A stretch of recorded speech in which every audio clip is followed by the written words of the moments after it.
안녕하세요. 비욘드 시청자 여러분. 정형외과 전문의 박상준입니다. 여러 병원에서 이제 다양한 수술 방법을 권유받으셨을 때 본인한테 가장 맞는 수술 방법이 어떤 건지에 대한 많은 혼돈을 가지고 오신 환자분들이 많아서 제가 경추에서 시행하는 모든 수술적 치료를 총정리하는 개념으로 한번 설명을 드리고 시간을 갖고자 합니다. 그래서 오늘 강의의 주제는 경추의 수술적 치료로 이제 제가 주제를 잡았고요. 우리가 경추 수술 방법에는 쉽게 말해서 크게 카테고리를 두 개로 나눕니다. 그래서 목을 어떻게 절개하냐에 따라서 목 앞쪽을 절개하는 전방 수술법이 있고 목 뒤쪽을 절개하는 후방 수술법, 이렇게 크게 두 가지로 나뉘게 되는데요. 경추 수술 방법에는 전방 수술 방법에는 이제 우리가 흔히 아는 전방 유압 수술이라든지 전방 인공 디스크 치환 수술이라든지 이 두 가지가 가장 대표적이고, 후방을 절개하는 목 뒤쪽을 절개하는 후방 수술 방법의 경우에는 대표적인 방법이 경추 후궁 성형 수술이라는 방법도 있고요. 그 밖에 이제 경추 전방과 반대인 정추 후방 유압 수술 방법도 있고, 보통 흔히 일반적인 작은 병원들에서 많이 시행하는 추간공 확장 수술이라는 간단한 수술 방법도 있습니다. 이렇게 우리가 경추에서 시행하는 수술 방법은 총 이렇게 크게 한 5가지 종류로 분류해 볼 수가 있겠는데요. 간략하게 우리가 수술을 언제 꼭 해야 되는지를 요약해 보면은, 우리가 흔히 말하는 대표적인 디스크 질환인 경우에 디스크가 물론 만성적으로 튀어나오는 경우도 있고 급성으로 터진 경우도 있겠지만, 그 튀어나오는 방향, 그래서 디스크가 밀려 나와서 신경을 누르고 있는 방향이 이 신경 가운데 기둥 부분을 누르는 척수증을 유발하는 그런 방향인지, 아니면 기둥과 신경 가지 부분, 그 세 가지 부분을 동시에 누르는 척수증과 신경근증이 동시에 유발된 경우인지, 아니면 마지막 경우처럼 그냥 가운데 기둥은 괜찮고 우리가 바깥으로 빠져나가는 새길만 누르고 있는 경우인지, 요 세 가지 크게 카테고리로 나눠서 설명드릴 수 있는데, 일단 수술이 급한 경우는 A와 B 그림에 해당하는 요 그림이라고 저번에 설명을 드렸었고요. 그래서 쉽게 말하면 그 고속도로 땄을 때 기둥 메인 도로가 막혔을 때는 수술이 좀 빨리 필요한 상황이고, 바깥으로 신경 가지가 나가는 그 부분만 막힌 경우에는 조금 비수술 치료를 먼저 해볼 수도 있다고 말씀을 드렸습니다. 그래서 종합하자면은 신경 기둥, 척수증이 유발하는 신경 기둥에 뭔가의 문제가 발생해서 신경 기둥이 눌리게 되면은 수술은 좀 어떻게 보면 필수적이라는 상황으로 말씀을 드리면 되고, 그 밖에 신경 가지만 눌리게 되는 경우, 이런 경우에 보통 이제 한쪽 어깨나 팔이 저리는 방사통 현상으로 나타나게 되는데, 이런 경우는 일단 비수술 치료를 우선적으로 먼저 해보고, 오랜 기간 비수술 치료를 했음에도 불구하고 통증이 악화되거나 조절이 되지 않을 때, 이런 식으로 증상이 오래됐을 때 결국 수술이 필요한 경우도 많게 되게 되어 있습니다. 그래서 결국에는 물론 신경근증 가지만 눌리는 경우에는 일단 당장 수술은 필요 없지만, 이런 그 상황이 이제 쉽게 말해서 5년, 10년, 15년, 20년 이렇게 오래된 분들 같은 경우에는 결국에는 그 디스크가 밀려 나온 부분이 딱딱한 뼈 같은 골격으로 변하게 되고, 이거는 이제 주사나 일반적인 약물 치료로는 근본적인 해결이 어려운 상황도 나타날 수 있기 때문에, 이런 분들이 결국 반복적으로 병원을 찾아오시다가 수술을 결정하게 되시는 겁니다. 다시 이제 수술 방법에 대해서, 오늘 제가 강의의 주제는 이제 내가 수술을 할 정도로 증상이 심하지 않은 분들은 사실 이게 필요가 없는 강의고요. 정말로 내가 병원에 가서 대학병원, 전문병원들에 가서 실제 환자분께서 이제 수술을 권유받으셨고 여러 가지 수술 방법을 다양하게 권유받았는데, 내가 어떤 수술을 하라는 병원을 가야 될지 모를 때, 과연 의사들은 이제 환자를 대할 때 이 환자에게 어떤 수술을 할지 어떻게 결정하는지, 이런 의사 입장에서의 이제 그 내용을 좀 설명드리고자 제가 준비한 내용이고요. 그래서 경추 수술 방법은 아까 말씀드린 대로 어디를 절개하는지에 따라서 목 앞쪽 절개와 목 뒤쪽 절개, 그리고 결국에는 전방 수술과 후방 수술로 크게 구분을 하게 되고요. 쉽게 말해서 전방 수술은 신경을 누르는 원인을 직접 앞으로 들어가서 예를 들어 디스크가 밀려 나왔다든지 골격이 쌓였다든지 그거를 직접 제거하는 수술을 우리가 전방 수술의 개념으로 이해를 하시면 되고요. 그래서 전방 수술은 대부분 우리가 수술하는 범위가 목 디스크 한 마디 내지는 두 마디일 때, 그때 보통 많이 시행하는 수술이 되겠고요. 물론 세 마디까지도 가능은 한데, 우리가 세 마디까지 가는 경우는 이제 디스크를 제거하는 수술 범위가 점점 커지고 시간도 오래 걸리고, 그다음에 우리가 손해 보는 디스크 양도 많아지기 때문에 이제 전체적으로 신경 통로 전체가 좁아진 환자 같은 경우에는 우리가 후방 수술을 선택하게 됩니다. 그래서 후방 수술은 그러니까 뭔가 직접적인 원인을, 신경을 누르게 하는 원인을 제거한다기보다 이제 신경 통로를 전체적으로 확장시킴으로써 우리가 경추의 전체적인 협착증이 있을 때 신경 통로를 넓혀주는 방법으로 우리가 문제를 해결하는 방식이라고 이해를 하시면 되겠습니다. 그래서 경추 수술 방법을 총 제가 아까 5가지라고 설명을 드렸는데, 전방 수술에는 대표적으로 전방 유압 수술, 전방 인공 디스크 치환 수술 이렇게 나뉘게 되겠습니다. 일단 제가 먼저 전방 수술법에 대해서 하나하나 설명을 드리겠습니다. 전방 수술법은, 그러니까 장점은 우리가 신경 기둥의 가운데를 누르고 있거나 어떤 골극이라든지 디스크가 가운데를 누르고 있을 때, 그 다음에 그 가운데 포함해서 양쪽으로 빠져나가는 신경 가지로 나가는 통로까지 누르는 디스크나 골극이나 뭐 디스크 찌꺼기 등등을 모두 제거할 수 있는 장점이 있습니다. 그렇기 때문에 우리가 뭔가 척수 기둥을 누르거나 신경 양쪽으로 가진 신경 가지 특히 양쪽을 모두 누를 때, 그럴 때 모두 다 그런 병변을 제거할 수 있기 때문에 양쪽 팔로 나타나는 방사통, 통증을 다 해결할 수 있다. 양쪽을 다 해결할 수 있다는 큰 장점이 있고요. 반면에 단점은 우리가 디스크를 수술할 범위가 의사가 봤을 때 한 3마디 정도 이상 수술하셔야 됩니다. 그렇게 이상 수술의 범위가 커지게 되면은 이제 전방 유압술이든 뭐 인공 디스크 치환 수술이든 수술을 해놓고 그 뼈나 그 자기의 본연의 뼈가 그 내부에 이제 교체된 인공뼈라든지 인공 디스크를 버티지 못하고 주저하는 현상이 일어날 수가 있고요. 우리가 유압 수술 같은 경우에는 뼈가 붙어야 수술이 성공이 되는데, 뼈가 수술한 지 오랜 시간이 지나도 붙지가 않아서 불유압이 돼서 결국에는 나사나 안에 인공뼈가 노는 현상도 발생할 수가 있고, 인공 디스크 같은 경우는 이제 그 제품 타입에 따라 다르겠지만 3마디 이상 하게 되면은 우리가 인공 디스크가 부분적으로 탈구되는 그런 위험 가능성도 있기 때문에 보통 3마디 이상 시에는 대부분 이제 전방 수술을 보통 의사들은 흔히 권하지는 않고요.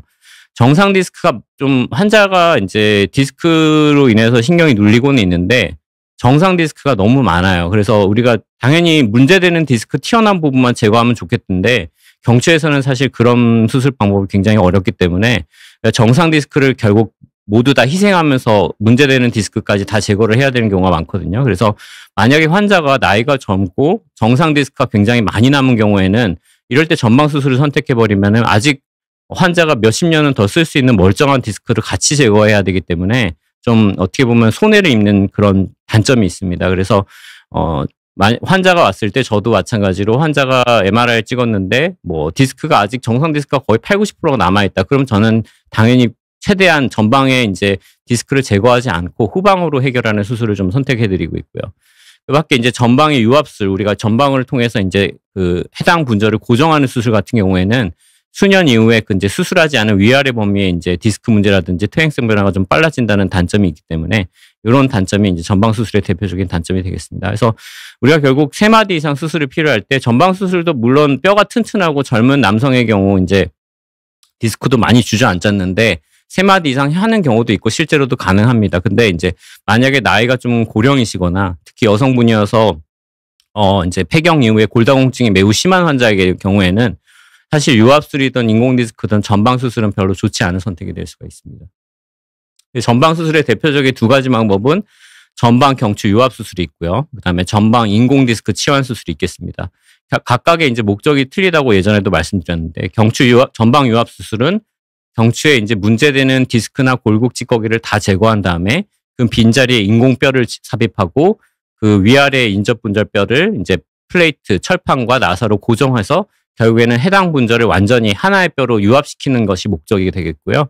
인공 디스크는 그 디스크 제거한 빈 공간 안에 실제로 디스크처럼 회전과 굴곡과 이런 여러 가지 움직임을 다 그대로 보존할 수 있는 실제 제품으로 나오는 인공 디스크를 치환하는 방법이 되겠습니다. 그래서 결국에는 이렇게 뭐 예를 들어 신경이 내려가는 길이 뭐 이게 여기 보면 이제 3, 4, 5, 6, 7번에 해당하는 요 부위에 이제 디스크가 많이 튀어나온 부분들이 이제 퇴행성 디스크가 되겠는데요. 이런 부분들에 있어서 우리가 전방 수술의 개념은 결국에는 이렇게 디스크가 밀려나와서 신경을 압박하는 부분을 전방에서 직접 제거를 해서 청소를 하는 게 첫 번째 과정이 되겠고요.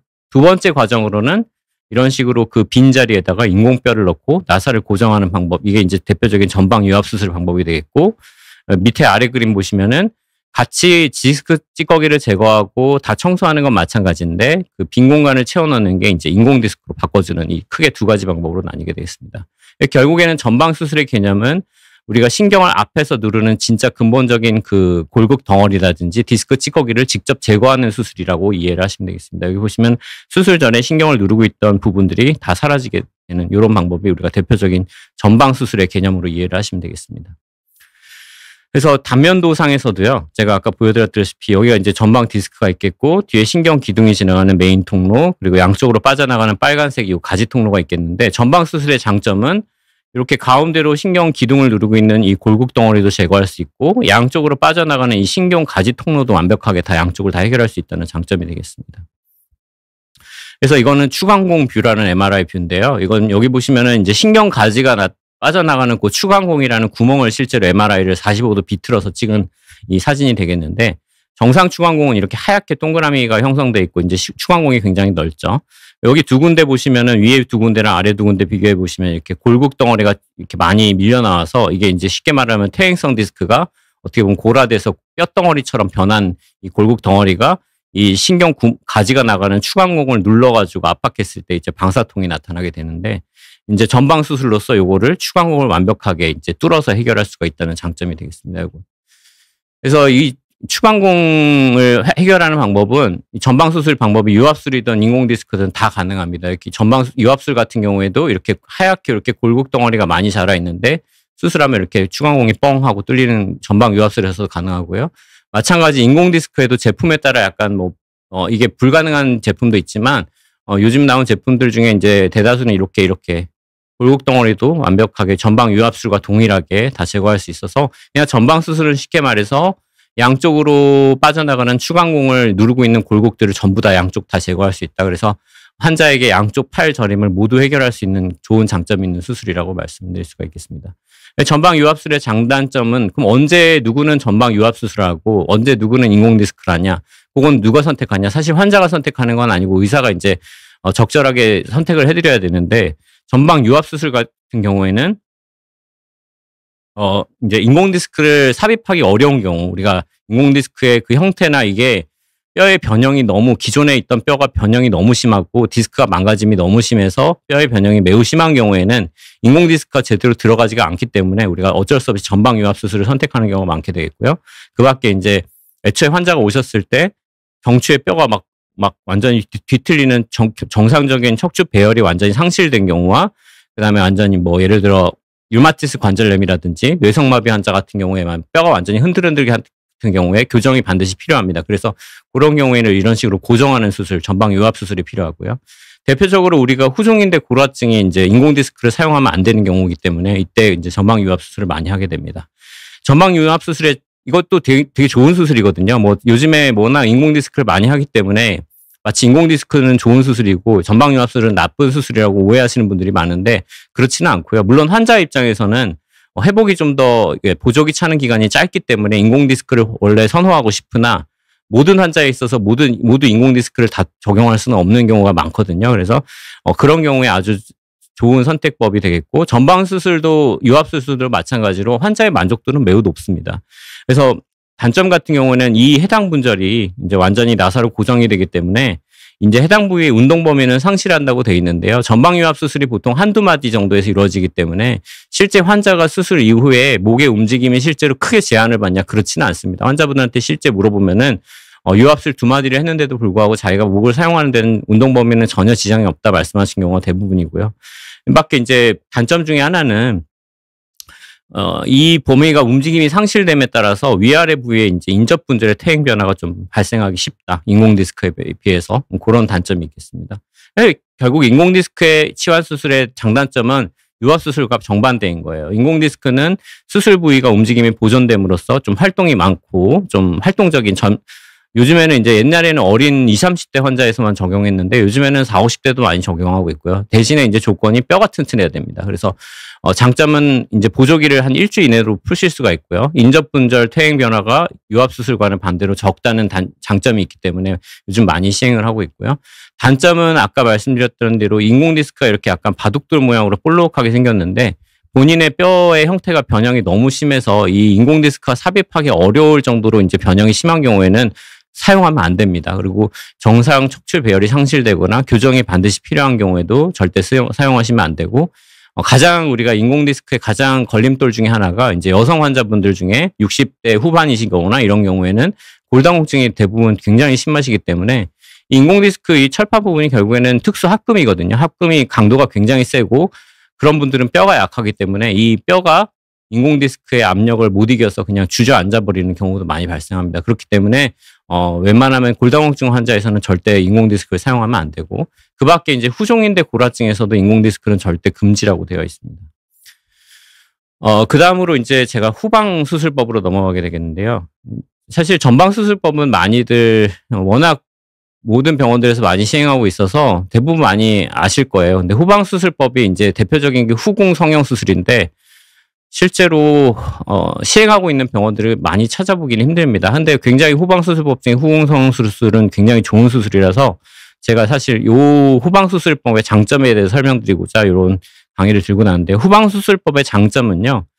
우리가 환자가 오셨을 때 이 환자는 디스크 질환이 물론 있긴 하지만 디스크 질환은 아직 초기 단계임에도 불구하고 애초에 환자가 태어난 타고난 신경 통로가 매우 좁거나 다른 기타 원인에 의해서 신경관 전체 통로가 협착증이 생겨서 쉽게 말해서 3마디 이상의 협착증이 신경의 기둥이 지나가는 메인 통로 자체가 좁아져 있을 때 그때 이제 통로를 확장하는 방법으로 많이 사용을 하게 됩니다.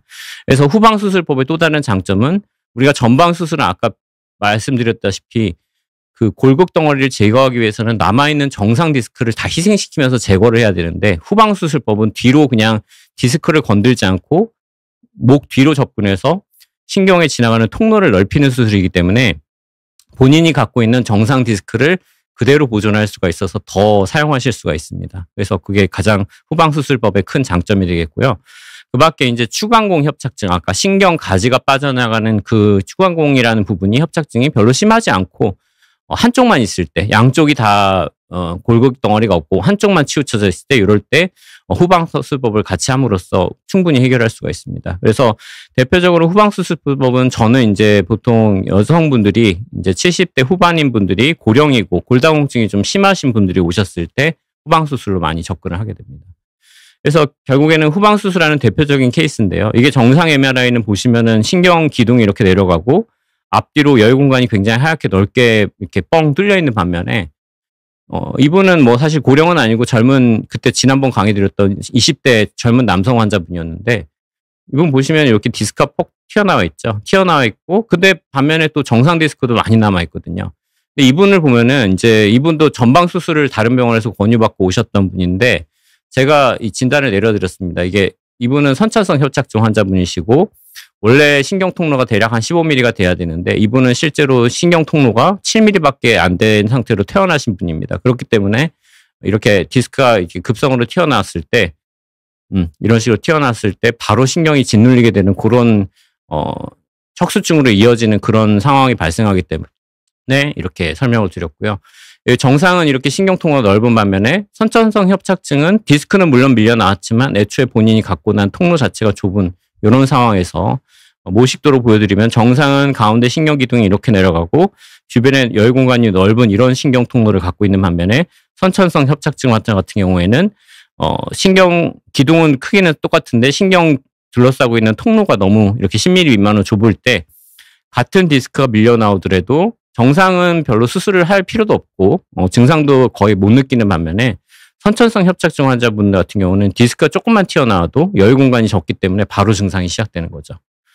그래서 이런 경우에 앞으로 전방 수술로 디스크를 제거하는 방법도 많이 실제로 하고 있습니다. 하지만 나중에 나이가 들어서 그 아래 부분의 디스크가 뭐 위에 3, 4번은 교체했고 한 번 수술을 했고 한 4, 5년 이후에 4, 5번의 디스크가 또 터지는 한 상황이 발생했을 때 그러면은 또 5, 6번에도 뭐 예를 들어 문제가 생겼다고 가정했을 때 그러면 이 환자는 처음 수술을 한 번으로 끝나는 게 아니라 재수술을 반복하시게 되겠죠.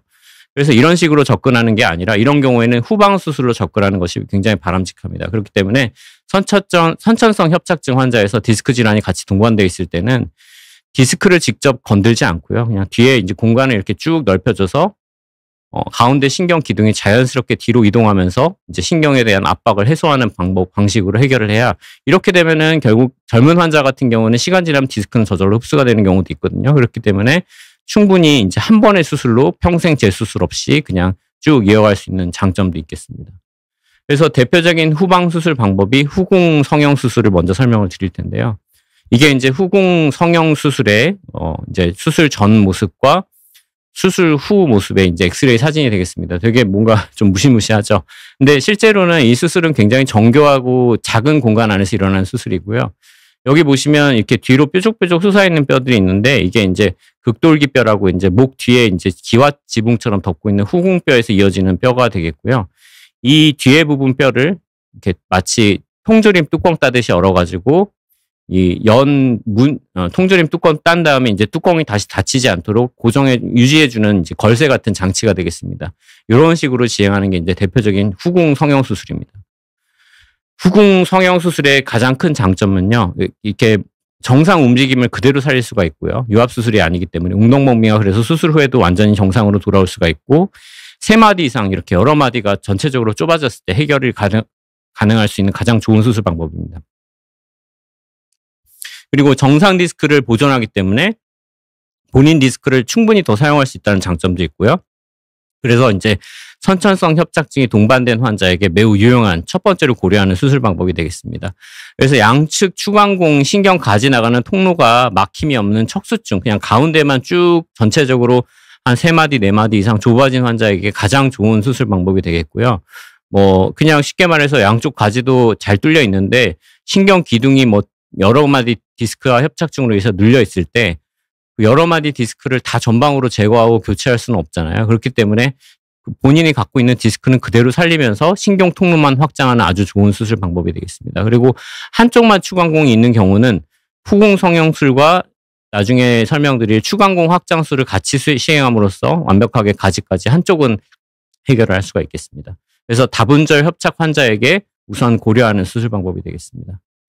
후궁 성형 수술도 완벽한 수술 아닌 게 단점이 있거든요. 그래서 적절하게 선택을 잘해야 되는 게 기존의 환자분이 오셨을 때 아예 그냥 목이 오랜 후종인대 고라나 만성 디스크 질환으로 완전히 강직돼서 거북목이 돼버렸어요. 완전히 이제 C형 커브가 정상적으로 나오지 않고 반대로 이렇게 역시자 형태로 거북목이 이제 고정된 환자분들 같은 경우에는 후궁 성형 수술 단독으로는 오히려 더 나쁜 결과를 수술 전보다 더 나빠지는 결과를 초래할 수 있기 때문에 금지고요. 그 밖에 이제 양쪽에 추간공 협착이 동반된 경우, 이런 경우에는 후궁 성형술로 신경 통로를 일단 가운데 통로 넓혀놓고 양쪽 추간공 가지는 전방 수술에서 직접 골격을 제거하는 방식으로 추가적으로 필요한 경우도 많습니다. 그래서 그 밖에 또 경추가 아까 말씀드렸듯이 뇌성마비라든지 류마티스 관절염 환자에서 이제 불안정증이 야기된 환자에서는 절대 금지고요. 그다음에 전방 그 병변이 너무 많이 튀어나와서 예를 들어 디스크가 너무 심하게 터지거나 고라증이 너무 많이 자라가지고 신경 가운데 통로의 중앙선을 완전히 넘어갔을 때는 후궁 성형술만 시행했을 때 오히려 수술 후에 신경이 앞쪽으로 달라붙어서 증상이 악화될 수가 있기 때문에 전방 수술을 반드시 함께 해줘야 됩니다. 그래서 후궁 성형 수술 이해하기 쉽게 그림으로 그려봤는데요. 여기 보시면 디스크가 있고 여기 보면 신경 기둥이 있고 양쪽으로 빠져나가는 가지가 있는데요. 뒤에 이렇게 기와지붕처럼 덮고 있는 이 뼈를 우리가 후궁뼈라고 합니다. 이 후궁뼈를 마치 이렇게 캔뚜껑 따듯이 여는 거죠. 열어가지고 이렇게 공간을 넓게 확보해 두고 이 부분을 이제 아까 말씀드린 유지장치로 이제 고정을 하는 수술이 되겠습니다. 이 장치는 실제로 목을 움직이지 못하도록 고정하는 용도라기보다는 이렇게 후궁 지붕을 열어놓은 다음에 다시 문이 닫히지 않도록 마치 우리 현관문에 그 발밑에 이렇게 문 다시 닫히지 않도록 말발굽 같은 그 걸쇠 같은 역할을 하게 됩니다. 그래서 경추 후궁 성형술을 이렇게 지붕이 낮은 집안에 갇힌 신경을 지붕을 높이를 굉장히 높여가지고 신경에 지나갈 수 있는 통로를 완전히 한 2배 이상 확보하는 그런 좋은 수술 방법이 되겠고요. 아까 말씀드린 대로 이분은 이제 결국 후궁 성형 수술을 1마디, 2마디, 3마디, 4마디 결국 경추 3, 4, 5, 6, 4마디의 후궁 성형 수술을 시행한 경우가 되겠고요. 실제로 이제 수술 전에 이렇게 신경 압박이 굉장히 심하죠. 이렇게 신경 안에 신호 변성 색깔도 보이고 하는데 이거를 이제 이거를 수술하려면은 결국 전방 수술 방법으로 한다고 치면은 여기 있는 정상 디스크 다 희생해야 되고 밀려나와 있는 디스크 제거하고 여기도 그러고 총 4마디를 수술해야 되는 환자분인데 그렇게 되면 전방 수술에서는 실패율이 기하급수적으로 올라가게 되거든요. 그렇기 때문에 이런 식으로 후궁 성형 수술로 충분히 해결이 가능하다. 이렇게 이해를 하시면 되겠습니다. 보시면은 신경 통로가 매우 좁아졌었는데 거의 2배 이상 넓어져서 정상적으로 내 척수액이 이제 앞뒤로 흘러가는 모습을 보실 수가 있겠습니다. 단면도상에서도 확연히 이제 차이가 드러나는데요.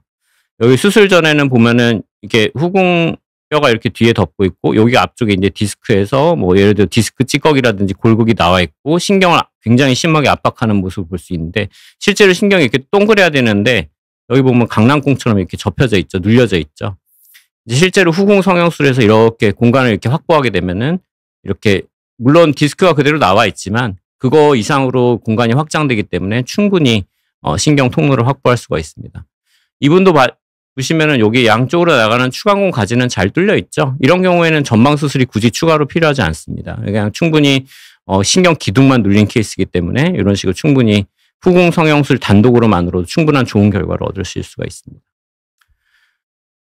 그 다음에 이제 잘 시행하지 않는 후방 유압 수술 방법인데요. 이건 뭐 사실 되게 이거까지 필요한 환자는 전체 환자에서 되게 극소수이기 때문에 보통 환자들한테 많이들 소개하지 않은 방법인데 그래도 대표적인 수술 방법 중에 하나니까 같이 설명을 드리겠습니다.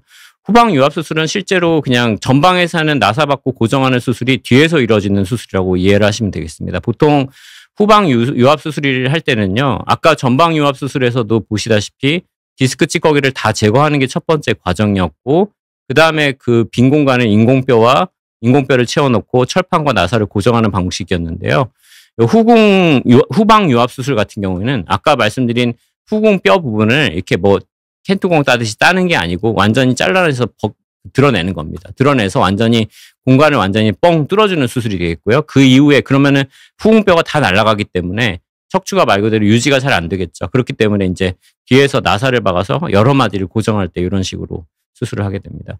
이 후방 유압 수술 같은 경우에는 굉장히 넓은 면적의 후종인대 골화증과 선천적 협착증이 같이 동반됐을 경우에 많이 시행하는 수술입니다. 그래서 후방 유압 수술은 우리가 후궁 절제 수술, 뒤에서 뼈를 완전히 뜯어낸 수술을 보통 함께 시행하게 되고요. 굉장히 막 대여섯 마디 이상의 다분절 후종인대 골화증에 매우 유용한 수술 방법이 되겠고, 후종인대 골화증의 특징은 후궁 성형 수술을 하면은 후종인대가 더 자라는 또 습성이 있기 때문에 후방 유압 수술로 완전히 고정을 시킴으로써 후종인대 골화증이 더 진행하지 않기 위한 목적도 있습니다. 그래서 선천성 협착증과 후종인대 골화증이 같이 동반된 아주 심한 극단적인 환자의 경우에 이런 수술이 유용하고요. 전방 유압술과 또 같이 시행하는 경우도 많습니다. 실제로 후종인대 골화를 앞에서 추가적으로 더 제거를 필요한 경우에는 후방 유압 수술과 전방 유압 수술을 같이 시행하는 경우도 많습니다. 단점은 당연히 목을 아까 보여드렸다시피 이렇게 나사로 여러 마디를 쭉 고정하게 되면 당연히 목의 움직임은 심각하게 저하가 되겠죠. 그래서 이거는 대표적으로 후방 유압 수술은 뭐 5마디, 6마디 하게 되면은 환자가 실제로 목의 움직임의 범위가 한 50% 이상 줄어들기 때문에 수술 후에 경추 운동 범위가 많이 제한된다는 치명적인 단점이 있지만 뭐 환자가 마비되는 거에 비해서는 이게 훨씬 뭐 옳은 결과이기 때문에 수술을 하는 거고요. 또 한 가지 단점은 이제 수술하고 목에서 뭐 후궁 성형술에도 물론 확률은 낮지만 나타날 수 있지만 후방 유압 수술에서 많이 나타나는 제5번 신경관 마비 가능성이 좀 높다는 단점이 있습니다. 이건 무슨 말이냐면요. 보통 수술하고 한쪽 팔이 좀 잘 안 올라가는 경우가 있거든요. 한 이틀, 3일째 보통 나타나는데 물론 제5번 신경관 마비는 마비라고 해서 되게 무서운 합병증이지만 대부분의 환자에서 몇 개월 기다리면 자연적으로 회복되는 합병증이긴 합니다. 그 다음에 골다공증 환자에서는 후방 유압 수술 단독으로는 아까 고정드린 이런 나사 단독으로는 좀 나사가 도로 빠질 가능성도 있기 때문에 골다공증이 심한 환자 같은 경우에는 단독 후방 유압 수술보다는 같이 전방도 같이 하는 경우가 많습니다. 그래서 불유압 가능성도 높고요.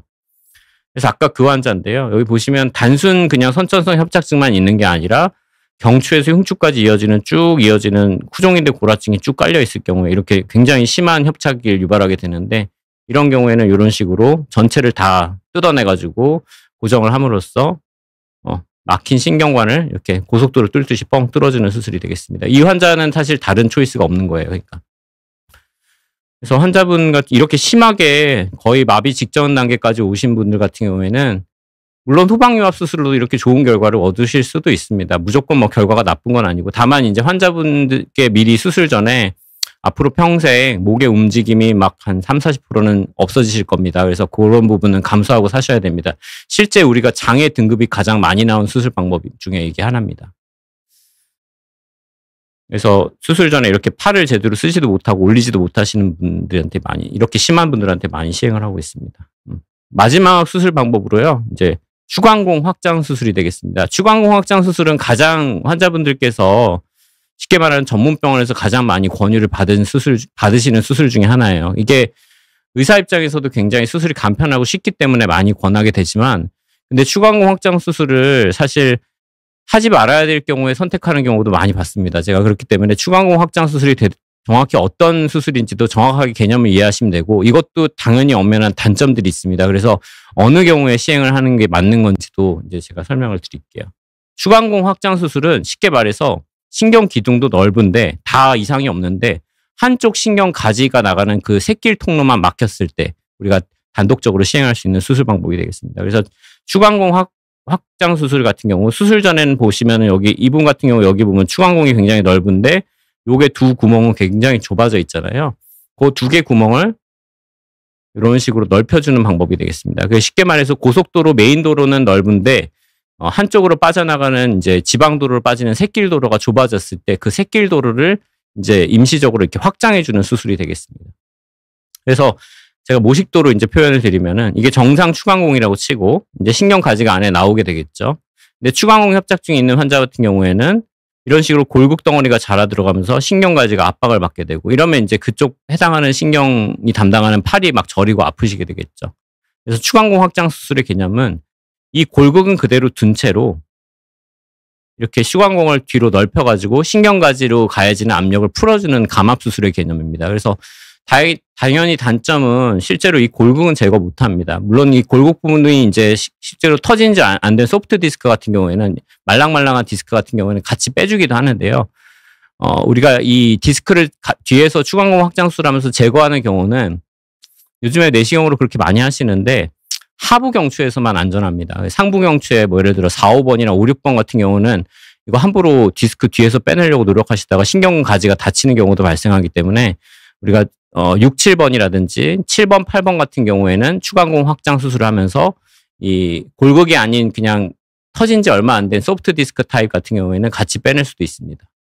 이런 식으로 개념을 가지시면 되겠고요. 당연히 장점은 굉장히 수술이 간편하고 짧고 간단하기 때문에 뭐 흔히 내시경으로 요즘 많이 하는 수술이고요. 한 마디 내지 두 레벨 정도의 한쪽 추광공 협착증에 유용한 방법이 되겠고요. 당연히 디스크를 멀쩡하게 후방 수술의 장점이죠. 정상 디스크를 그대로 보존할 수가 있기 때문에 이 단일 수술만으로 디스크는 건드리지 않고 그냥 공간만 넓혀지는 수술이기 때문에 정상 디스크는 보존할 수가 있고, 그래서 젊은 환자들이 정상 디스크가 많이 남은 경우에 많이 시행을 하게 되겠고요. 후관절 골극, 그러니까 전방에서 디스크가 뭐 찌꺼기화돼서 골극이 돼서 그 경우도 있지만 뒤에서 후관절이라고 해서 뒷부분에서 이제 골극이 생기는 경우도 있거든요. 그 부분에서 뒤에서 직접 후관절 골극을 직접 제거함으로써 추광공 협착이 생긴 그 경우에는 이 추광공 확장 수술을 완치도 이룰 수가 있습니다. 그래서 보통 저는 일반적으로 후공 성형 수술, 보통 사실 추광공 확장 수술 단독으로 필요한 경우는 좀 드물고요. 후공 성형 수술과 이제 같이 필요한 경우, 가운데 메인 통로도 좁아져 있고 한쪽으로만 이제 추광공이 좁아져 있을 때 그때 많이 시행하는 수술이 되겠습니다. 단점은 이 추광공 확장 수술이 영원히 효과가 지속되지는 않습니다. 보통 그 아산의 이동우 교수님이 편찬하신 논문에 있어서도 2, 3년 뒤에 그 추광공 넓힌 부분이 다시 이제 뼈가 자라서 덮여서 다시 추광공 협착이 다시 발생하는 경우도 많고요. 그래서 결국에는 추광공 확장 수술은 저도 환자분한테 설명드릴 때 한 4, 5년 정도 쓰시다가 아마 다시 수술을 하실 수도 있습니다. 그거를 감수를 하고 하셔야 됩니다. 이렇게 정확하게 장단점을 명확하게 설명을 드리고 저는 시행하는 수술입니다. 그 밖에 이제 추광공 확장 수술은 한쪽에만 가능하고요. 같은 레벨에서 양쪽 추광공을 동시에 뒤에서 뚫어버리기 때문에는 척추뼈가 덜렁덜렁 흔들려 버리기 때문에 그거는 절대로 하시면 안 되고, 심한 정방 골극이 너무 아까 그림에서 보여드린 대로 이 골국 덩어리가 너무 크고 딱딱해서 이미 돌처럼 굳은 경우에는 뒤로 아무리 공간을 넓혀봤자 별로 효과가 높지 않기 때문에 환자의 증상이 그렇게 크게 좋아지지 않고 그대로 남는 경우도 많습니다. 하기 때문에 너무 골극이 사이즈가 크거나 전방에서 튀어나온 골극이 사이즈가 크거나 할 때는 저는 웬만하면 추광공 확장 수술보다는 어차피 해봐야 또 수술해야 되거든요. 그렇기 때문에 그냥 전방으로 완벽하게 해결하는 방법을 추천드리고 있습니다. 그래서 대표적인 요 추광공 확장 수술 전과 후의 그림이 되겠고요. 이해가 되시죠? 이렇게 좁았던 구멍이 이렇게 추광공이 넓어지는 수술이고, 단면도상에서는요 여기 보시면 이 사람 보면 기둥은 되게 멀쩡하잖아요. 기둥 주변에 공간도 많고 이쪽 우측으로 빠져나간 추간공은 멀쩡한데 좌측은 여기 이제 까맣게 디스크 찌꺼기가 자라나와서 이제 신경 가지 통로가 막혀 있는데 요거를 이런 식으로 넓혀주는 수술이 추간공 확장 수술이 되겠습니다.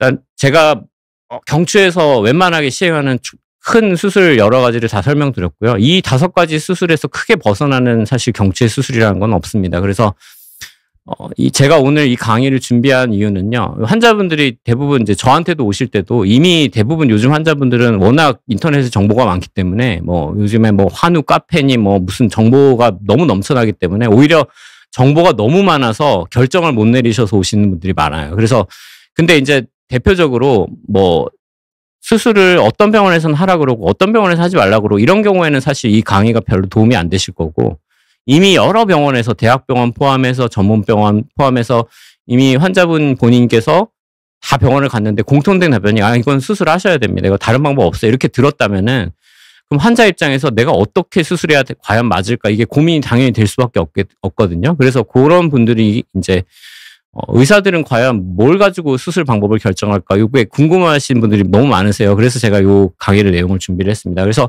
어떤 수술이 가장 나에게 맞을까? 그걸 고민하실 때 제 강의를 한번 쭉 보시고 나는 어떤 경우에 해당하는구나. 내 MRI를 봤더니 나는 이런 경우에 해당하구나. 그걸 한번 판단을 맡겨보시는 것도 좋겠습니다. 그래서 이해를 하기 쉽도록 제가 설명을 드리려고 하는 거고요. 그래서 저는 환자분들한테 반드시 제가 실제로 수술 방법을 결정할 때 사용하는 방법입니다. 여기 보시면은 저는 첫 번째 환자분이 딱 MRI 들고 오셨을 때 저한테 이제 다른 병원에서 수술을 권유받고 오셨대요. MRI 딱 보면요. 딱 열어보고 나서 처음에 이거부터 봅니다. 이 환자가 선천적으로 척추관이 좁은지 넓은지. 그래서 선천적 협착증이 있는지 없는지부터 먼저 보게 되고요.